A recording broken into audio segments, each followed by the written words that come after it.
আওয়ামী লীগের অনেকে দেখি যে তারেক রহমানের ছবি, জননেত্রী শেখ হাসিনার ছবি, খালেদা জিয়ার ছবি, শেখ হাসিনার ছবি, বঙ্গবন্ধুর ছবি, জিয়াউর রহমানের ছবি একত্রিত করে ফেসবুকে বিভিন্ন লেখা পোস্ট মানে কম্পেয়ার করে।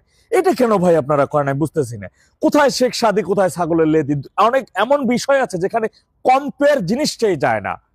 এই জিনিসটা একেবারে যাই না, এটা আপনাদের মাথায় রাখতে হবে। আপনি যে বাংলাদেশে বসে রাজনীতি করতেছেন, যে দেশটার জন্য রাজনীতি করেছেন, সেই দেশটা একটা সময় পূর্ব পাকিস্তান ছিল, ওটা বাংলাদেশ ছিল না।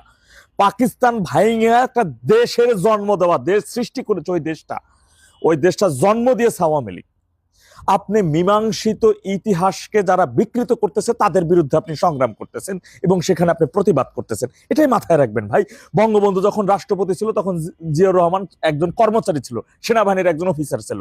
এই মীমাংসিত সত্য তো আপনি ঢাকতে পারবেন না। হ্যাঁ, বলতে পারেন 91-তে খালেদা জিয়া সর্বপ্রথম যখন বাংলাদেশের মহিলা প্রধানমন্ত্রী তিনি নির্বাচিত হলেন, তখন বিরোধী দলীয় নেত্রী ছিল জননেত্রী শেখ হাসিনা।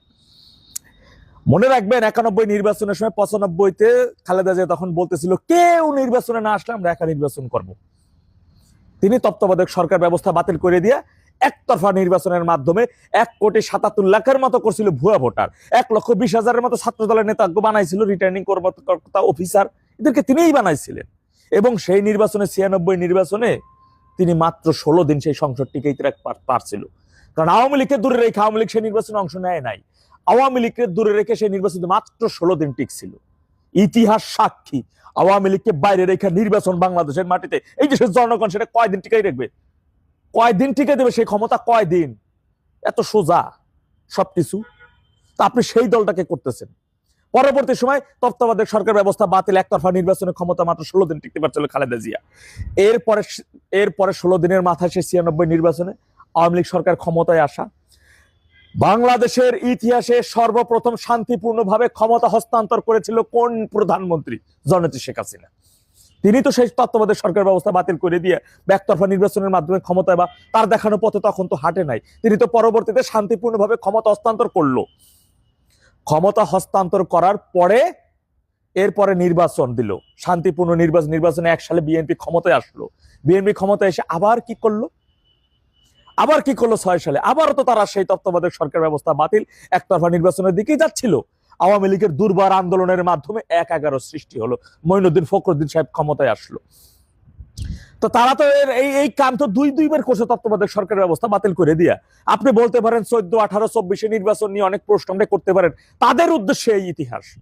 আপনি আমাকে এইভাবে নির্বাচন কইরা ক্ষমতায় আসা যায়, আপনি আমাকে শিখাইছেন, আপনার দেখানো রাস্তায় আমি হেঁটেছি। সুতরাং এই কথা বলার আগে মাথায় হুঁশ রাখা উচিত।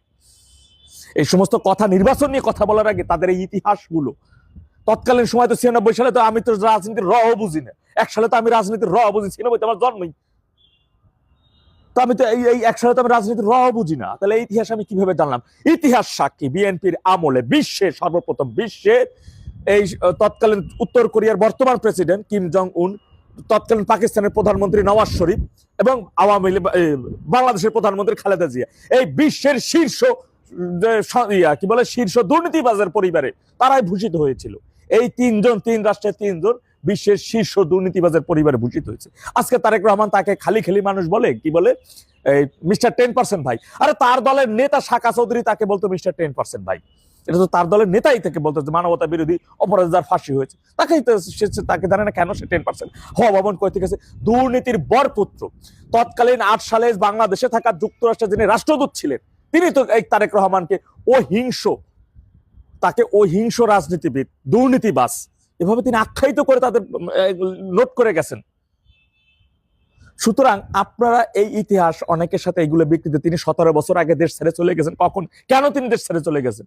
তিনি কি এই দেশের রাষ্ট্রের জন্য, এই দেশের জন্য শান্তির জন্য, এই দেশের গণতন্ত্র ফিরিয়ে আনার জন্য?